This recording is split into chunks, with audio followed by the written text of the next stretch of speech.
Good evening, everyone, and welcome to our fireside chat on setting goals for 2026. Fireside chats are a part of the Building Bridges, Building Brothers program, which is designed to be the signature personal and professional development program for the members of the Kappa Kappa Psi Alumni Association. This chat is being recorded and broadcast live on Facebook. It will not be edited in any way. Please remember this as you make any comments. All attendees should now mute and turn off their video. Please submit any questions you have about tonight's topic using the chat option. I will do my best to include it at the end of the chat if time allows. My name is Molly Schaefer. I am a life brother from the Kappa Beta chapter at Clemson University. I was initiated in the spring of 2006.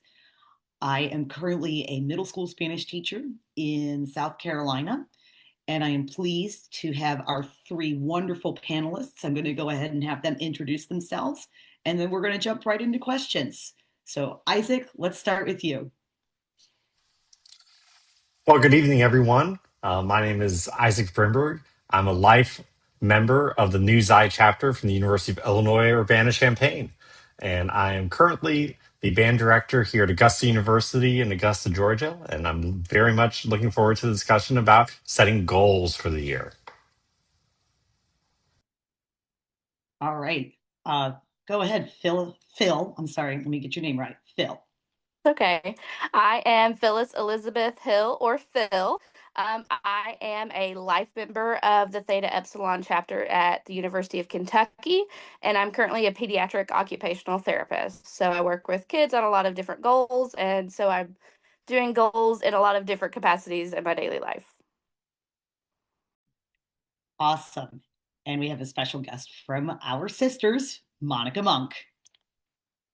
Uh, Hi, everybody. Yes, my name is Monica Monk. I am a sister of Tau Beta Sigma. I'm a life member of the Epsilon Sigma chapter at Norfolk State University, initiated in spring of 2011. And I also currently serve as the National Vice President for Membership and Expansion for Tau Beta Sigma at the moment. And happy to be here. I'm a UX designer. I do government contracting, but I also do wellness coaching as well.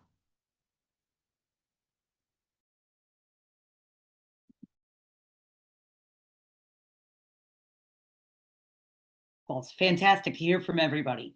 As I read a question, I'm going to select one person to start first with their answers, and then we'll hear from everybody for each answer. And then once I get through all of the questions, I'll check the chat and check with Facebook and see if we have anything else.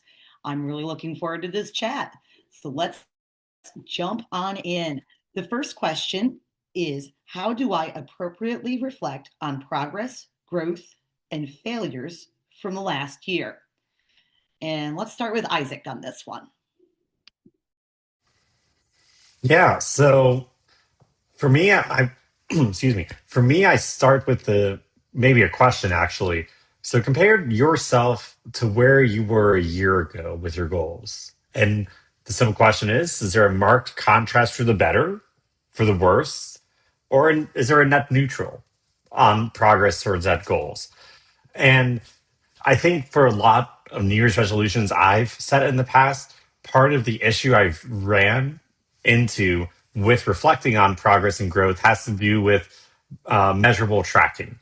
So sometimes we set goals that have very specific measurable outcomes. It could be things like hitting a specific distance of running or swimming or a certain time with a if you're training for something. It could be things like tracking what we eat and things like that, and things that you can pretty objectively track in very measurable ways. But sometimes the goals that we set aren't very measurable. Something like we want to be kinder to people throughout the year, or we want to have a better relationship with whoever that we want to have a better relationship with. And to me, I think sometimes it's hard to reflect on those goals because like, well, was I really kinder this past year? So to me, something I want to think about this year is with some of those goals that are maybe a little more intangible is using daily reflection as a check-in to try to reflect on progress on things. That's great. I love those building blocks. Monica, do you have something to add to it? Yeah. So I know for me, what I like to do, I like to keep me a list. And I like to every year list out the things that I want, whether it's something that is measurable and trackable, or if it's just something that I want to be, like you were referring to, Isaac. But I also like to set tangible goals as I'm listing out the things that I want. So if it's something that I know that is not tangible, I make that more of a how do I want to feel if I were to have that, but what is tangible for me right now. So I like to do my list, and I like to keep different journals for every year or notebooks, because throughout the year I'm just writing out, okay, these are the bigger goals here this month. These are my smaller goals and tasks to make the bigger goal. And if I didn't make the bigger goal, I try to give myself so much grace, especially with somebody that has the schedule I have right now. And I break out whatever I was doing into even smaller tasks, or to just say, like, maybe this is not the moment for this goal here. So I will shuffle some goals around, but I try to do things that are tangible and within a certain period, and just keep that list, that running list throughout the year.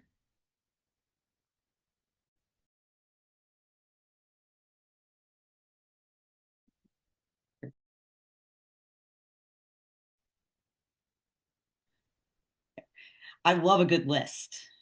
Trust me, I live by them at work all the time. All right, Phil, do you have something to add? Yeah, I also love a good list. I also think that I look at it in a similar way in terms of living in your season is kind of the phrasing that I've learned from some different resources.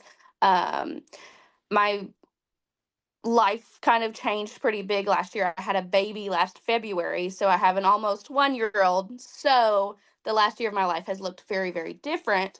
And I think that can happen even without a huge life event, and it really impacts your goals. And when there's something that you've never experienced before that happens in your life, you don't know what to expect and how your goals are going to change.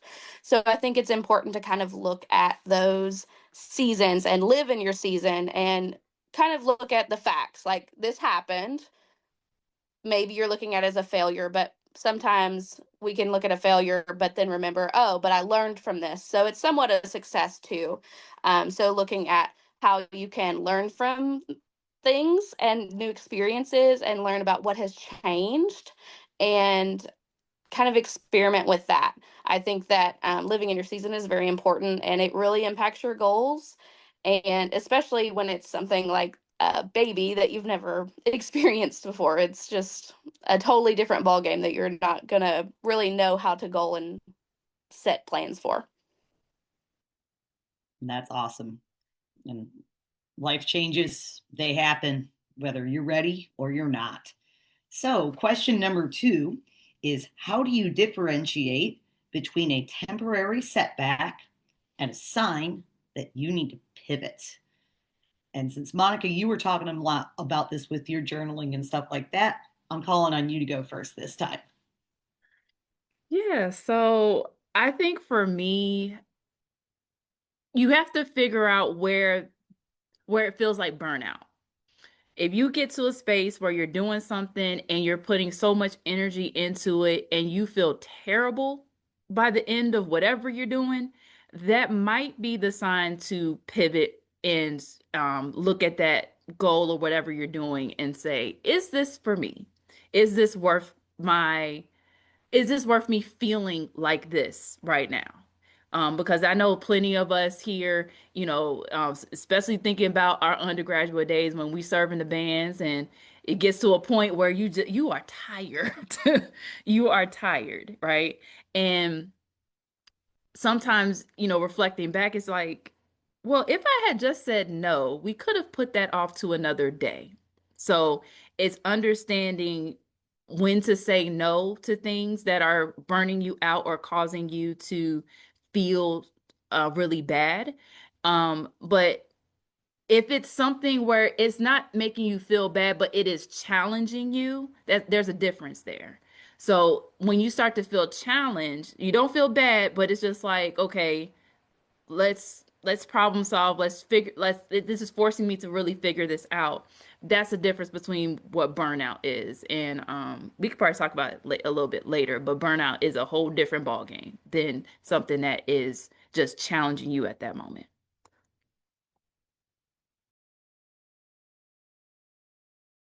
Absolutely. And you got to watch out because don't let those challenges disguise themselves as burnout and vice versa. All right, Phil. I Anything felt to that add? one to my core. I think there's a lot of burnout across every profession right now. And this is a big topic that we talk about in the pediatric therapy world, though. Burnout is a big, like, you need to be watching for those red flags at all time. And I think that's something that I've struggled with even before I was in my professional job back in college, looking at whether it's an external factor like the season of life or just like a setback that you weren't planning for, or if it's something that isn't working for you for other reasons internally, like it's not working for your values. You've just got some friction points you need to think about, like, oh, this isn't working because I need to have my gym clothes ready in the morning to make it happen. There are things that are unsustainable, and then there's things that are tiring but encouraging. You're building that momentum. So you have to watch for that. And like you said, Molly, it's important to not let each other mask and be really cautious about watching those red flags and making sure if you are in a position where if you're looking forward and it's staying the same, if things are not going to change in the next year or two, are you going to be okay with that? Is that sustainable? And I think that's kind of where I've landed of whether it might be burnout or if it's getting hard and I need to maybe take a step back or push through. Awesome.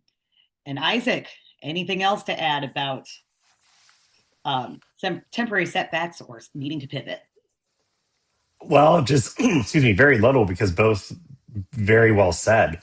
Um, Another way of maybe framing what we're talking about is the temporary setback something that you can work to remove, or is it out of your control? Um, for off screen right here, I have a Peloton sitting there, and it's been getting various levels of use, admittedly. And today was the first day I hopped on this year. And you kind of mentioned, Phil, the whole laying out the clothes ahead of time. Like I did that. And so I removed the barrier there. The choreographer, Twyla Tharp, she has a great book. And it starts with her telling a story how she hates going to the gym and you need to as a choreographer, and she needs to stay in shape so she can work with her dancers. And she purposefully goes to a gym that she has to get into a taxi to go to because she's for her it's the like she's established this ritual where even if it's 0 degrees outside in New York City where she lives, she will still wake up very methodically, get ready, and then like the cab pulling up to her wherever she lives is like her cue is like, okay, I'm committed to this. I'm going. I'm not gonna put it off and stay in bed. So whatever your taxi is, whatever that cue is to help get you motivated and take those first few steps towards doing the thing, then that helps remove some of these more temporary setbacks that or temporary barriers towards the goal. Awesome. I love the little, hey, it's just a temporary setback. All right, question number three, and we've already talked some about this too. What reflection practices do you use to evaluate your year? And Phil, we'll start with you this time. I'm going to be honest, I actually kind of suck at this part. And this is something that I'm kind of trying to grow on myself is just journaling, looking at my life, reflecting on what's making me happy, what's not making me so happy, what's draining me, what's energizing me, those types of things. More of a gratitude but also learned lessons. I think it's important to have people to talk to about these types of things. I am married and have a really great husband that I am able to talk to about these types of things. But I think it's important to take those like really intentional times to do so. And I think it's hard because we don't always like to talk about the bad parts. And that's really important when you're reflecting. And I also think that I have a hard time with this because my job has a lot of numbers and tracking patterns and tracking my goals for the kids that I'm working with. So looking at it in a different way is what I've been working on for years since I started my job, trying to figure out a way to do something similar but different enough that I don't feel like I'm doing therapy on myself. So this is actually something I think I could learn a lot from other people on. Awesome. Isaac, what about you? I'm the same way. I'm terrible at tracking. I whether like I've tried journaling, I do it 2 days in a row, and I go, "Why am I recapping the day I remember this stuff happening. Why am I writing about it?" So for me, I know journaling isn't doesn't work for me.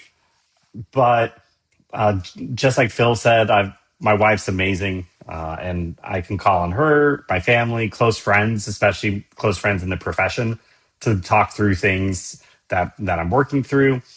And honestly, I just thought about if you've ever seen Jimmy V's speech that he gave, I think at the ESPYS, and which is a monumentally epic speech he gave towards the end of his life. Jimmy Valentino coached it most famously at NC State basketball, and he says something. He's like, for him, is like a day well spent is you if you've laughed, cried, and spent time in thought. And I mean, crying can also be like tears of joy or beauty or things that we experience, like being moved to tears. So I think about that sometimes, and especially the spending time in thought. So just it doesn't have to be long, but sometimes just a little bit of daily reflection can go a long way towards just monitoring what your goals are, especially if they're more intangible goals or more things that can't be objectively tracked as easily. Awesome. A little few minutes in a day makes all the difference. And I will tell you, as a middle school teacher, finding your tribe is a huge thing. Having those people you can lean on when you're down, or those people you can celebrate with when something big happens. All right, Monica, I know you're a big list taker. Are you also a big journaler? But me and journaling are friendly. We're not all the way friends though. But what I actually have learned, and this is more for like if you're tracking like weight loss and things of that nature. But what I have learned is that a picture is worth 1,000 words, pictures and measurements. But when I started taking pictures every single month and started looking back, I noticed if I was having a good month, meaning that because I try to make sure in my pictures I check for inflammation, I check to see if I'm happy, my mood, that type of thing. But if there are some months where I'm just like, okay, there's not really big of a difference, that's fine. But if I have a certain goal, pictures are really helpful for me. But when I started incorporating measurements, that was the true factor of everything. And even when if it wasn't regarding about like my physical body, when I started laying out things I've accomplished and started to just be more mindful of keeping track of all the things that I do and be mindful that not everybody can do what I do or have the capacity to do all these things because I up and forget y'all. Like that's why I take pictures now. If there is if I got asked to speak somewhere, I make sure that I capture the content. I am terrible at that because I love living in the moment. But I've had to learn to capture the moments every month and then just go back. I don't know if y'all have iPhones or not, but iPhones does the year in review. And I'm just like, man, when did I go there? When did I do that? And so I start to, that makes me feel good because I can also see Because for me right now, it's very important for me to focus on my physical body for my physical health. I'm just like, man, I look really good. And that makes me feel good. So it puts me in a better mood for this year because now I'm just like, okay, well, what else can I focus on? Now I've established habits that have kept me in a certain way, in a certain space. So that's really big for me besides the list. Um, yeah, like I said, journaling and myself are friendly because I stay forgetting, but I've made it a task of mine to make sure that I document all of the things. And that is awesome. I love the use of pictures. Sometimes you don't need words, sometimes you just need a picture to explain it all. Okay, question number 4. How do you mentally close out a year to create space for the next one? Because 2025's gone. It's hard to believe. I still keep trying to write it places. I'm like, nope, it's not 2025, it's 2026. So, how do you close out 2025 to create space for what's going to be great in 2026? Isaac, let's start with you on this one. So actually, I'm gonna challenge a little bit here, and for me, I don't think of it as closing out. To me, I don't think there is closing out. To me, I think we're the cumulative sum of our lived experiences and should constantly revisit our past to learn about ourselves and learn about where we want to go in the future. So, I mean, I get what you're saying with wanting to kind of close the a chapter, so to speak, and be able to make space for the next chapter opening. But to me, I mean, there's like I got married last year. I don't want to mentally close out that year at all. I'm living out that year for the rest of my life. And to me, it's it's also taking the good and with the bad. I mean, we all probably maybe had goals we set that we haven't hit, or we have things that have happened or things that we've done, and like we're like, oh, I wish I kind of did things this way differently or stuff like that. And I used to try to block that stuff out, but I've learned to embrace it, and because that's all part of the life story that we're writing for ourselves. So for me, it's about having always going back to that reflective mindset and drawing from all or lived experience. I really like that. I also like that you're building on what you know. That's scaffolding. As an educator, that's a big term for me. And taking what I've already experienced or what you've already experienced and building on it and growing to be better. That's just awesome. All right, Monica, what do you think about this one? I kind of agree with Isaac with this. Because but I also like I say I like my list, but I also like my planners. So I like to write things down in the planner, and I get a new one each year, and also a wall calendar. So when the new year comes, is about to come up, a lot of planners will have like the last 3 months of that previous year within it. So I start to look at what I want to do and then start planning accordingly. Not necessarily saying, forget everything that happened this year. I definitely give space to honor those feelings, whether it's good or bad, because I've noticed that when you don't, it gets stuck. And that can look like achy joints. It can look like being moody. It can look like you're really tired. So I like to give space to what happened throughout the year. If it is negative, I know how to do this. If you're in a space where mentally you cannot be in a safe place to feel those feelings, definitely seek professional assistance because it is very powerful being able to navigate through. Because when you go to that next year, you won't feel so heavy. And then whatever you have going on, you can go ahead and just go in a neutral space, neither good, neither bad, but you're just there, and you can live in those moments and have a clear direction of the task that you're trying to focus on at the moment. That's how I do it. Awesome.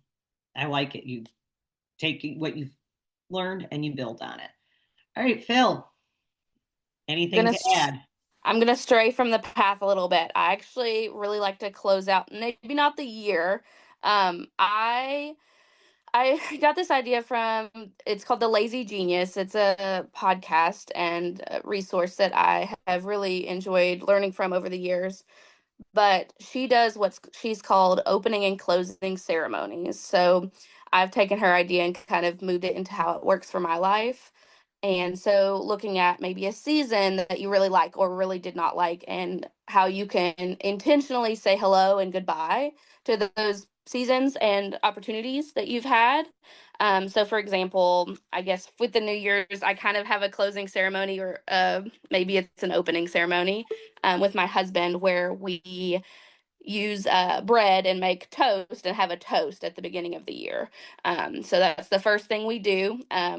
Every year we've done it since we first got married, and it's just a fun, like, we take the time to intentionally sit together, have a toast, and drink some Martinelli's apple cider and just reflect on how wonderful the year was, or maybe some of the not so wonderful parts. I think that intentionality and being grateful for how you've grown and how you've enjoyed is kind of what we've gotten to the point of the importance of this question. And this is just a way that I kind of mark different seasons. Sometimes it's to celebrate, and sometimes it's to get it out of my mind and get it out of there.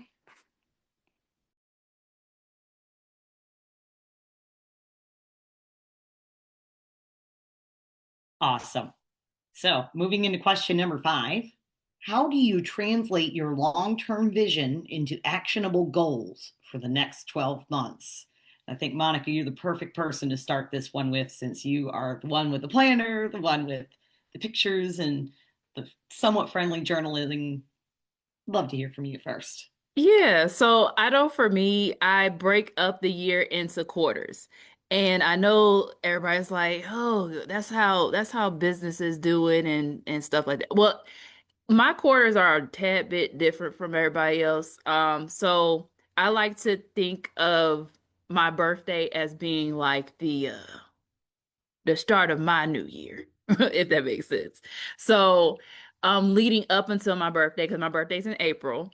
So the first 3 months of the year, I try to do things where I'm like, okay, before my birthday, what is it that I really want to accomplish, or what do I want to do?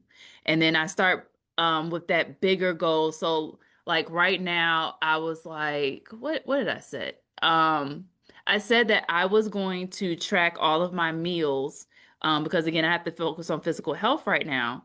And it's really important for me to understand what triggers my food allergies, because I apparently keep developing. You know what? I'm not going to say that out loud. There is one where I'm just like, I just had shrimp the other day. How am I allergic to this? So, I have to keep track of certain things now, because apparently shrimp can be in a lot of things. And I want to make sure that what I'm eating is not, even though I might not have a food allergy or sensitivity, for example, it may be triggering something. So I told myself I was going to track that every day. Has Monica done that? No. But I'm being mindful of the things I'm eating, and at least writing at least a little bit down. Like 2 to 3 times a week. So for me, I took that bigger goal and I said, oh, I can't do it every day. What can I do instead? I could do 2 to 3 times a week when I remember. I could do that. So I do that every quarter, every one of my quarters, so almost every 3 months. And by the end of the year, like I said, I do my year in review. I look at the pictures. I look at my planner. I look at because like I said, I'm friendly with journaling, so I do look at my journal, but also with my planner, again, I write it down, but I also rip out them pages at the end of the month. It helps me like physically see and feel that okay, this month is now over. And now it's on to the next month. But then I look at the next month, prep for that, and then go about it like that. But that's how I like break down those bigger tasks into the smaller ones, by doing it the quarter, but starting fresh with my birthday, and that's like the reset of the year for me.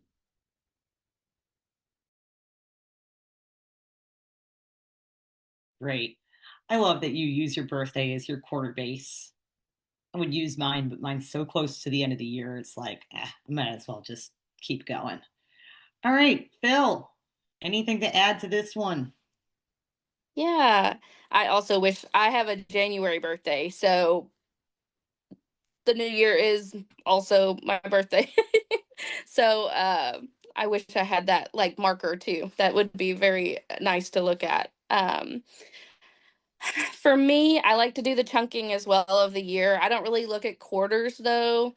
Maybe I should. I've been trying to figure out a way to make that a little more reasonable where I can look at and have something more standard. So I kind of like that idea and might implement that this year. For me, I do a lot of upgrading and downgrading of goals at work, and I try to think of that for myself.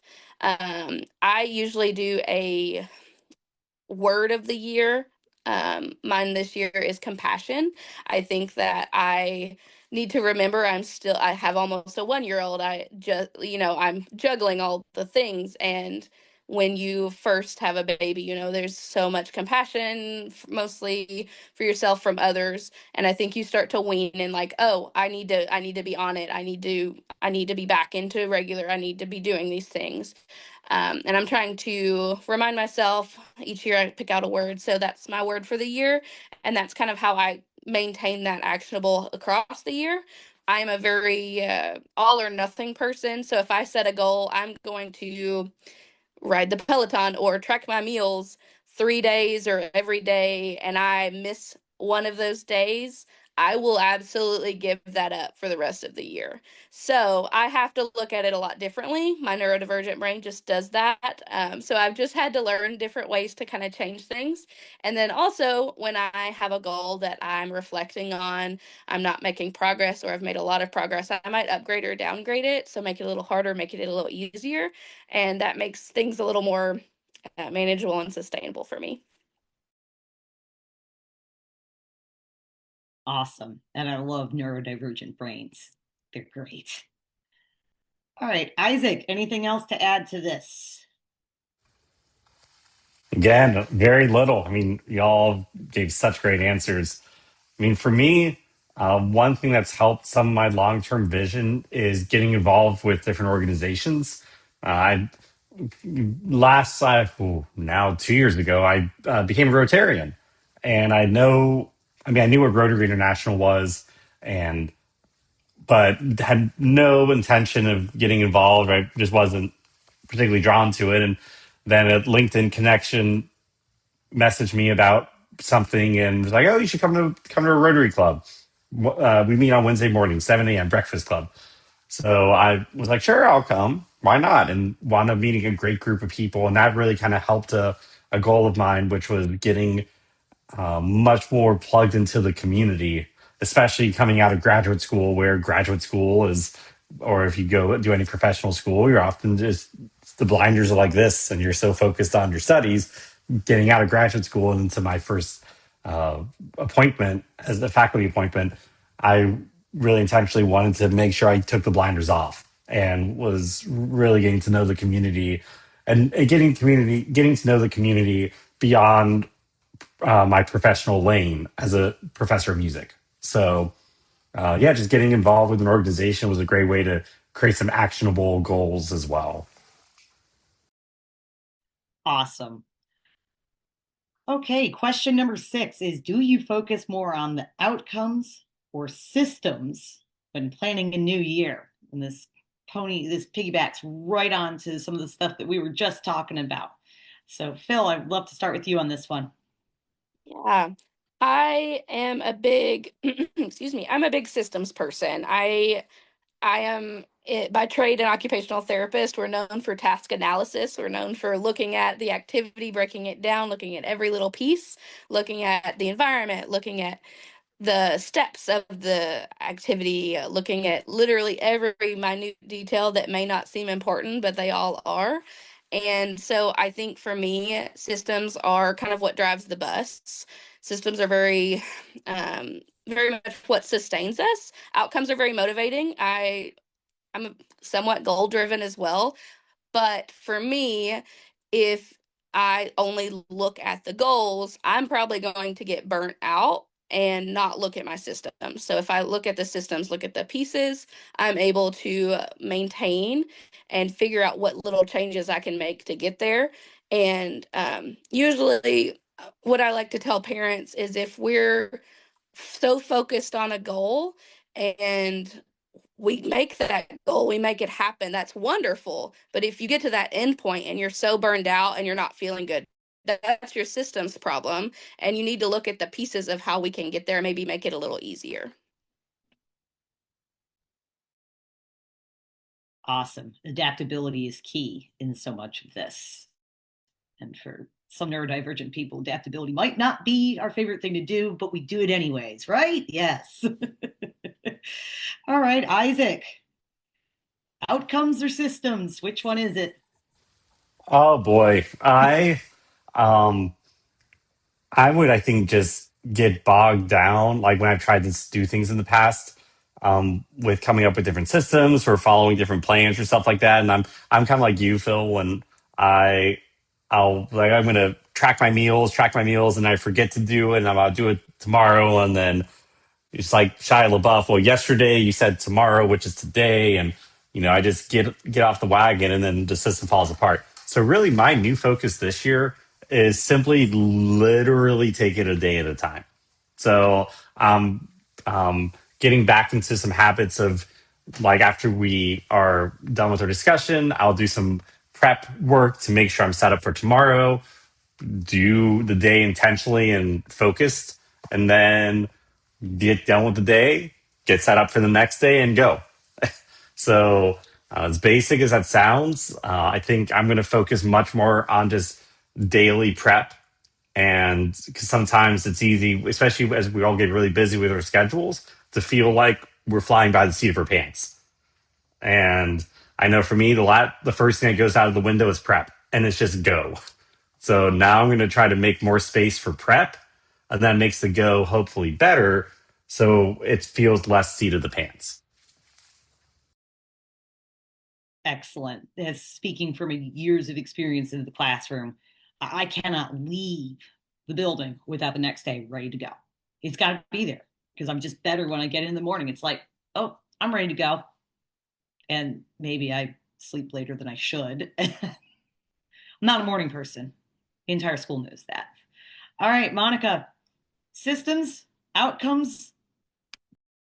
I am a systems girly. I need the system. If the system is not there, it frustrates me, and then I won't get the things accomplished. So yeah, but it's the type of system that sometimes I find that I have to switch that up a little bit because some things it's fine because it becomes a habit. I don't think about it too much. But other stuff, I'm just like, I don't feel like tracking this no more. Like this is not working for me. What else can I do, or what else can I incorporate for this to make sense? Because if the math does not math, um, my brain does not like that. So I have to have that key system in place for me. Awesome. Math doesn't math and the brain doesn't brain. And we all know that not good things happening if that's going on. All right, question number 7. Do you have any tips for setting ambitious goals in the new year and not burning out while you do it? Isaac, starting with you on this one. Yeah, so I'm going to borrow a phrase that my dad likes to say all the time to his students, which he's does a study abroad program, and he says it's a marathon, not a sprint. And so for me, ambition is a marathon, not a sprint.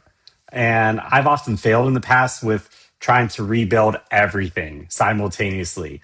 I'm gonna fix what I eat. I'm gonna work out 5 days a week. I'm gonna read and journal and meditate and do all the things that all the you know kind of like morning routine type subgenre of self help and self improvement talks about.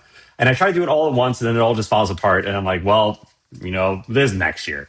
So over time, I've something that's helped me with this is conceptualizing kind of my areas of my life in 4 quadrants.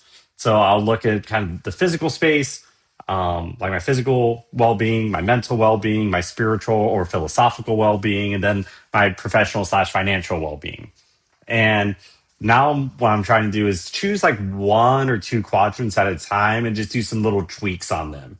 So like last year, I spent a lot of time on the philosophical and financial side, and those are kind of much more like I've hit some good goals there. So now this year is going to be focused a little more on the mental well-being and physical well-being quadrants as well. So that way, I'm not trying to change everything at once and then nothing gets done.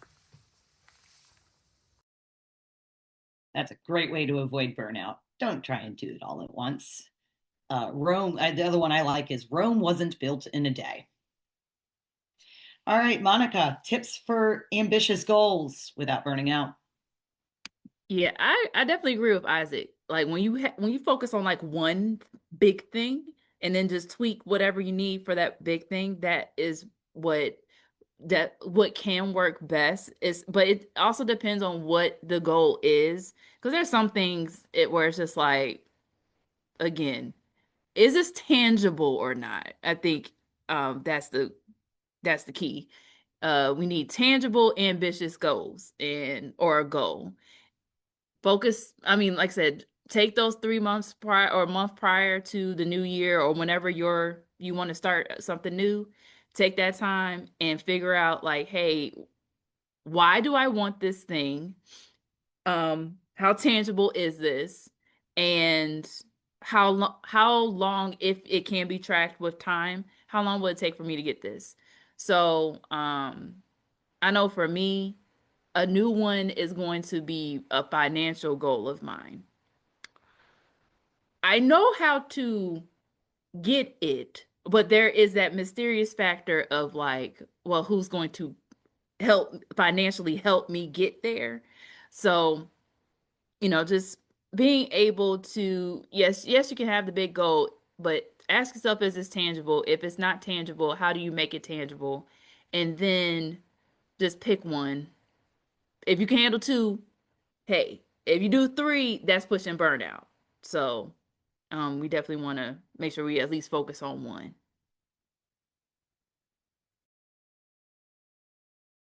Awesome, because you never know what meeting one goal is going to get you to. All right, Phil, anything to add about ambitious goals? I totally agree with Isaac and Monica on this. I look at it very similarly. I learned, I had a whole class in grad school about goal writing because that's a big part of my job. So there's a lot of different formats of how to do it. One that's really common is the SMART goals. So making it specific, measurable, attainable or achievable, and then relevant, and have a time marker on there. I think that's really helpful in making it a very clear goal for yourself and reducing overwhelm, especially when you're making sure you're looking at that achievable. I think something I always like to kind of think comparably is when you're first applying for undergraduate school, a lot of people talk about you pick I'm definitely going to get in, I might get in, and then a couple reach schools. So I kind of look at goals for myself in the same way. I might set 1 or 2 reach goals where it's like, I would really like to make this happen. If I have the capacity this year, that would be awesome. But I know it's a reach goal. So if I don't attain that, I'm not going to beat myself up. And then going back to those systems and routines, we've got to create habits to make our goals happen. You can't just rely on your willpower to kind of get you through. You got to make some changes to make goals happen.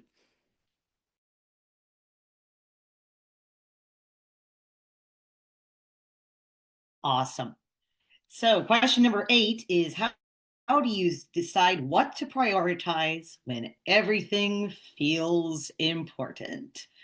And I know in this high paced, speedy world, everything can feel important all the time. But, Monica, how do you feel about that? What do you decide? Or how do you decide to prioritize? Does whoever need it now, or can this wait? That's that's what I have to ask myself. Especially especially in the role that I'm in now, right? Like sometimes everything can feel very urgent to other people, but it's not as urgent as we make it seem. And then there are other aspects in my life too where it's just like I want to get it done now, but is it because it has to be done now? Or is it because I am driving that stressful factor of urgency? So I like to, again, first ask, can this wait or does this need to be done now? If it cannot wait, is this something I can get support with? Because I think sometimes with priorities, we feel like it's a priority because we have to be the only one to do the thing. But sometimes I'm like, can we get somebody else to do this, or do you actually need me? Because a lot of times we do want to be the hero, we want to be able to save everybody, but I have learned the power of saying, is there anybody else? Can we get somebody else to do it? Can we incorporate more people into this so that it's not just me trying to handle all the stuff? I think that's the biggest thing to take away from what is a priority and what is not. Not saying none of this is important, but if it can wait, that should go further on your priority list. Love it. All right, Phil, how do you decide what to prioritize? Yeah, this is tricky because, like Monica says, that saying no, delegating, asking for help is hard. And it's hard to remember it in the moment because you're like, oh, well, I have to add that to my list. I'll get it done. But you have to remember. I talked about the lazy genius earlier. I kind of live by she has principles. It really helps my brain to look at it in the way she does. So I'll name a couple of those. So one of them is name what matters. So looking at the most important thing. Sometimes you just need to pick one thing that's the most important. Name what matters in that moment and maybe make that happen. And then be a genius about that. And then you can be lazy about the other things. And then she has another principle called ask the magic question. So when you're looking at something that is a lot, you've got all these things, you can ask the magic question about what you can do to make that easier for yourself later. So, for example, for me, a stress point in my life is making dinner. I wait and wait and wait, and then it's late, and I'm like, I could just have my husband pick something up, or maybe I'll just eat some chips and girl dinner it. It's one of those, it's a stress point for me. So when I ask myself the magic question, I have a plan for my meals already, and I look at it, and I'm making spaghetti, we'll say, and I'll think, oh, well, I can go ahead and get a pot of water on the stove, have the salt in it, have my noodles next to it, and have everything laid out. All I have to do is open the package, turn it on. And then, dinner's a lot more manageable, a lot more attainable for me that day. So I think little things like that in your life are really helpful. And then my third favorite principle of the lazy genius is starting small. So you can't do everything all at once. You have to build routines one at a time, which we've kind of talked about tonight. I think it's really important to kind of tackle one little thing at a time. So it's just remembering those things in the moment, because when life feels big, it's really hard to remember those things. All right. And Isaac, anything to add?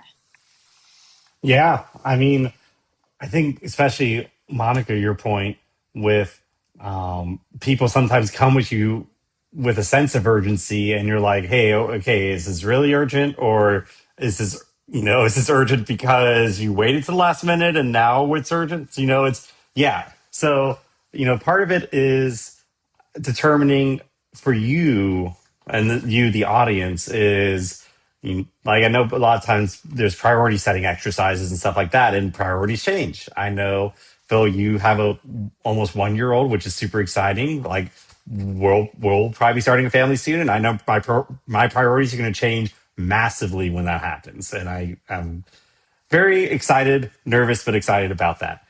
And sometimes things are deemed important from us from like a social perspective or a cultural perspective, like big picture. And sometimes we're told things are important. And we're like, but you have to decide if that's important to you, and then decide what are your maybe top 3 to 5 important things, kind of the big rocks, so to speak. If the common analogy, you have the jar, you put the big rocks in first, and then the smaller rocks pour in the sand. Same thing. I mean, that's used a lot of times for time management, but it can also be used for priorities. And then you can weigh things as they come towards you with that. I know I'm reading the book right now by Ray Dalio, Principles, Life and Work.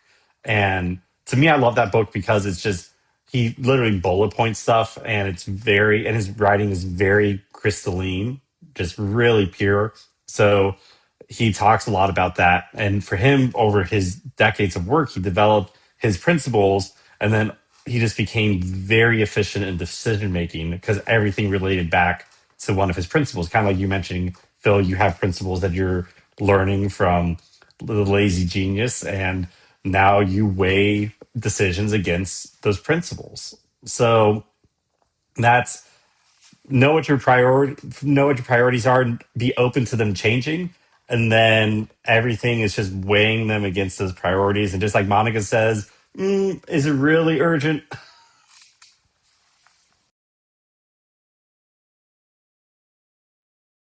Is it really urgent? That sounds like my students at the end of the quarter when they realize they're not doing as well as they should be doing. All right, question number 9. How do you hold yourself accountable to your goals throughout the year? And Phil, let's start with you on this one. I struggle with this one because of neurodivergence, to be honest.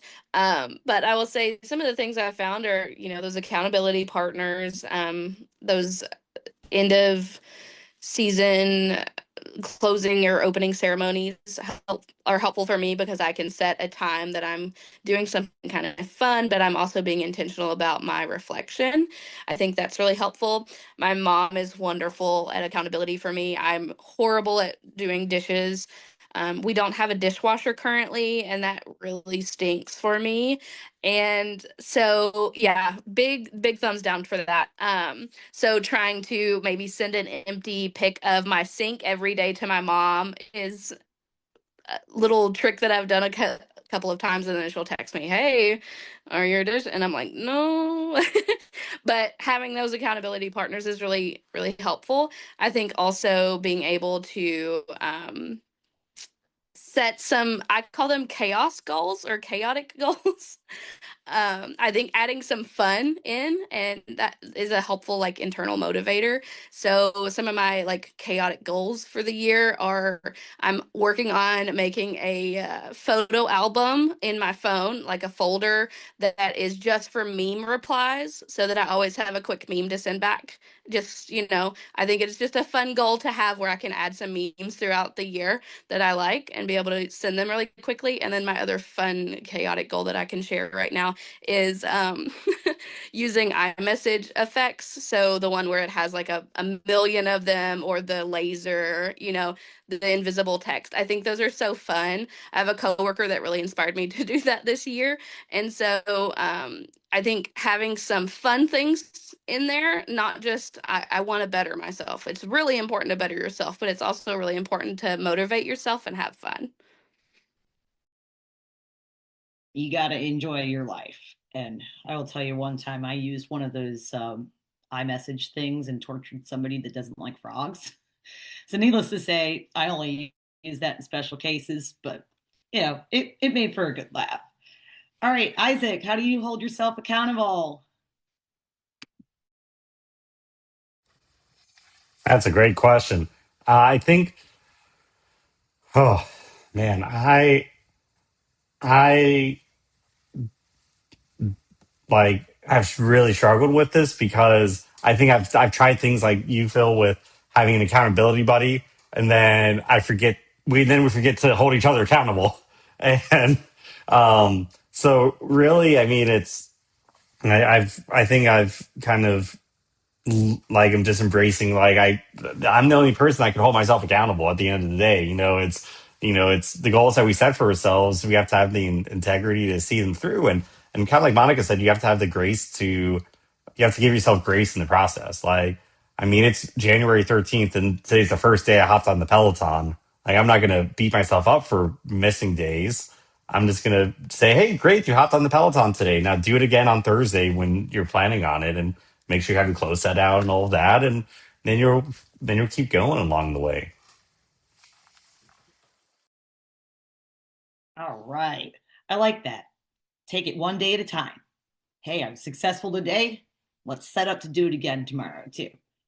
All right, Monica, how do you hold yourself accountable? And I know you alluded to this in some of the things that you write down and tearing out the papers. I would love to hear some more about that. Oh yeah. So I do two things on a regular.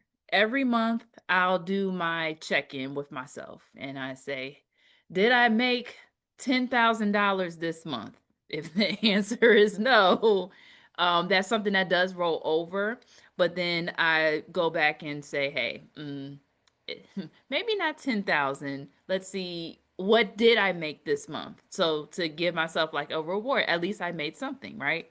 But the other thing that I do when I've completed a goal, and this helps get me accountable for the bigger goal, that list that I told y'all about, I either cross out whatever or I ball up that list and throw it away and make a new list without whatever the task that of the goal of that I had. If I've done it, it's gone. So now I'm on a fresh list. I don't have to necessarily look at what I previously did. But I try to do that every month. That way I can keep myself on track. But I also had to learn how to do that because I get a little forgetful. And when things happen back to back to back, I'm just like, I have to do better. So I did better. And that's why I have my planner that I write things down in. And that's my little reward for myself. I get to rip the things up and throw it away. So yeah, that's what I do. I love a good list when I can just go, oh, it's done. It's the best feeling ever. All right. I have one more question that came through the chat. I'll give you guys a couple of minutes to think about it, and then I'll just have anybody chime in that wants to chime in on this because this is not one of the questions that we previously sent out to you. Um, and it's how do you address picking up abandoned goals later on down the road? So say you started off like, oh yeah, I'm going to do this. And all of a sudden it's like, nope, roadblock. But then you're like, I want to pick this up again. So think about it. Anybody can chime in on this one. I Hi, welcome. Same. Um I'm very much a we talked about earlier, if I'm not instantly good at it, it's dead to me, like you said in the comment. I agree. It's hard. It's not a character flaw. I think that's something I have to remind myself often. Typically, it's involved with a very specific part of your brain. Maybe you are a perfectionist. Maybe you were in the gifted, talented, and program growing up. Maybe you're autistic or ADHD, some type of neurodivergence.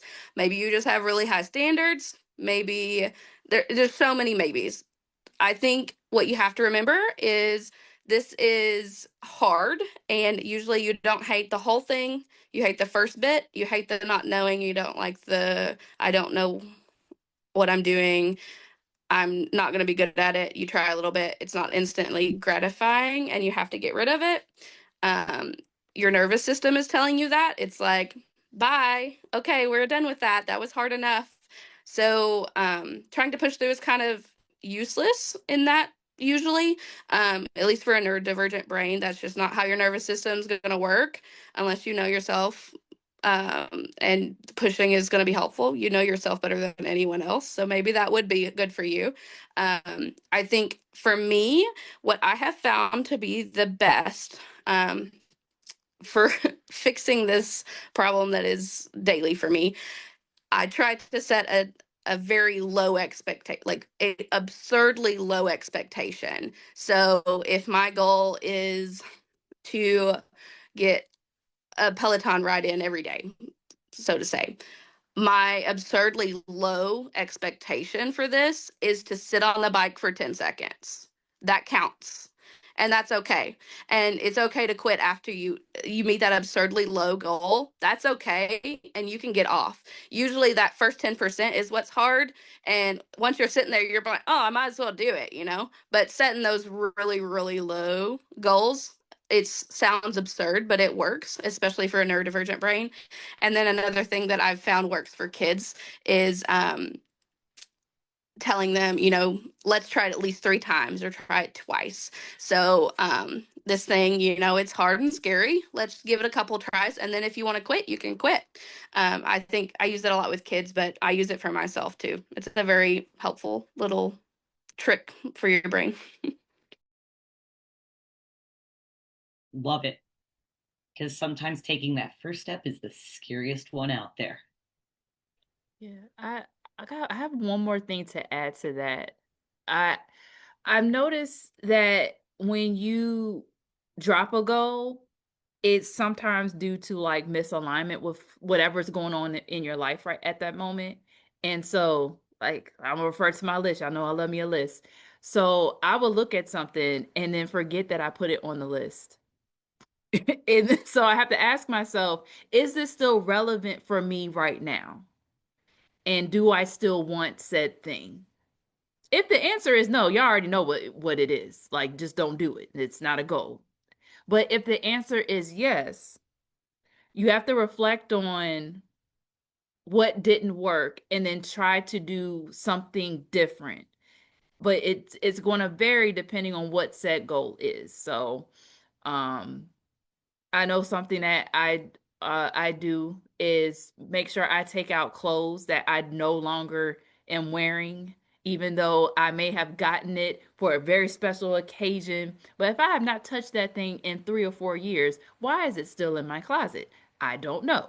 So I go in and say, okay, let me take this out and put it in the bag so that I know to take it, you know, to Goodwill. Would y'all like to know how many bags I have forgotten about because I forgot to take it take it to Goodwill? So it's kind of like that. Um, you have to figure out if it's still relevant for you or not. Do you want to look in the bag to see if you still want the things, or do you want to get rid of said things? That's kind of like how I do that.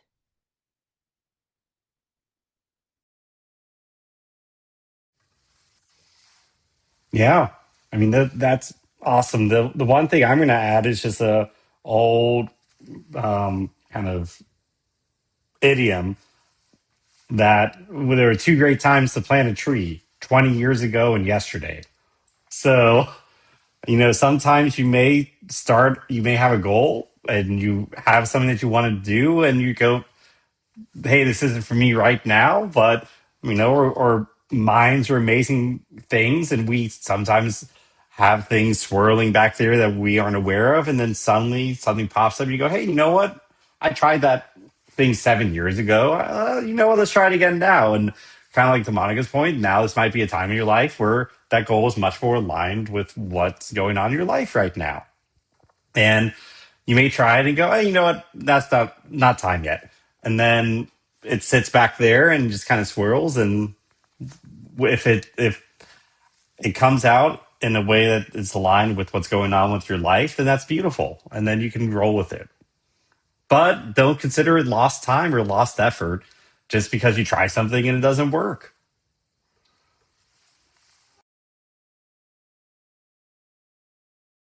All right. I got another question from one of our attendees, and I'm going to try and sing the line because there's definitely a line to sing in it.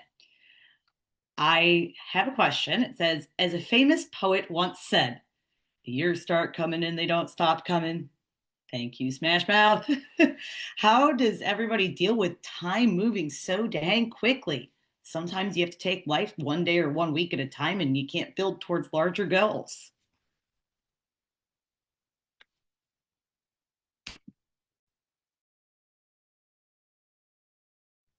I'll give you guys a second I to can think I about can it and hop then in on jump on in. I can hop in on this one. So yes, Smash Mouth, very very verbose Honestly, up there with Bob Dylan as lyricist. Smash Mouth should go up for a Nobel Prize in Literature. But I think about, and I got this from my mentor in my master's degree, Steve Davis at University of Missouri, Kansas City. Go Roos, we jump higher. Um, but he would talk about, because he has so much stuff going on. He would talk a lot about. I'd ask him like, how do you keep all track of all these things that are going on in your life? And he would talk about he just has a bunch of plates spinning, and basically like all these things that go on in your personal life, professional life, family life, community life. They're all like I picture them as plates that I'm holding spinning, and some plates are bigger, so they spin slower, so you don't have to spin them as often. Some plates are smaller, they spin faster. You gotta give them a quick spin. So a lot of that, and juggling is another analogy people use. Is I'll like sometimes you might feel like you're spinning the small fast plates. You have to go spin, spin, spin, spin, spin. But sometimes that big plate, the larger goal, sometimes it just needs like a quick little task or a quick little check in. And it doesn't necessarily need like a big, slow spin. It just needs a quick, like, oh, if I can spend 15 minutes on this larger project I have, then that spins the plate for it to have forward momentum until the next time I need to go and spin that big plate. So, I mean, to me, that's kind of helped think about priorities and having layered goals, having multiple tiers of goals and multiple goals going multiple directions, as many of us probably do, is being able to spin multiple plates at once and just knowing that a touch point to spin a plate doesn't have to be huge. I can go off of what Isaac was just saying, going off the juggling analogy. Something I also have seen talked about online that I've kind of tried to internalize is the glass ball versus rubber ball juggling. So some things in your life are glass balls. If you drop them, they're going to shatter, and that's going to be a really big problem. And then some balls are rubber, and if you drop them, it's no big deal. It's fine. So thinking about what is the most important, trying to not multitask yourself to death, which is really hard. I like to stay busy, but trying to slow down, I think, is really important to have those memories kind of flow at a better pace. And then again, those the most important thing in my life currently is those opening and closing ceremonies. I've tried to set different times in my year that I'm intentionally sitting down and looking back. And those kind of anchors in my year are really helpful for that intentionality, and it kind of makes things feel slow. It makes things feel fast. I mean, I have a kid that's almost a year old, and that's mind boggling. Yesterday I was pregnant. That's crazy. The day before I was just getting married. Trying to slow down that time is really hard. But those are some things that I do. And then something that I have seen and it did once upon a time is the that 1 second a day app where you take a photo every day or a little video and it's 1 second. And so you're taking putting an anchor in every single day where you're taking a picture, and you can look back at your seconds of each day through the year or the month. And I think that's a really great way of being intentional and trying to somehow slow time down when it doesn't stop.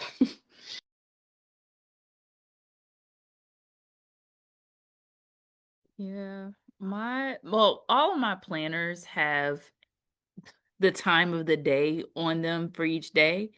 And it's helps me establish routines. So again, going back to creating healthy habits so that it just feels normal. But you start with like one thing that you can incorporate as soon as you wake up, and then one thing you can incorporate as soon as you, well, like right before you go to bed. Like for me, that helped shift my day, because as soon as I start washing my face at night, oh yeah, I'm about to be in bed. I am not coming back up. Like that, that is that's my wind down period. But if you don't have that type of consistency, it's like, you know, you won't, it will always feel like time is just, it's January 2026, now it's December. Where did it go, right? So you definitely got to establish those routines that work best for you and your mindset and your schedule, and that can help you shift how you view time. That's the best way I can put it. Because it's like you have to have a different perspective with time, for it to not feel so, well, where did the day go? So routines definitely help with that.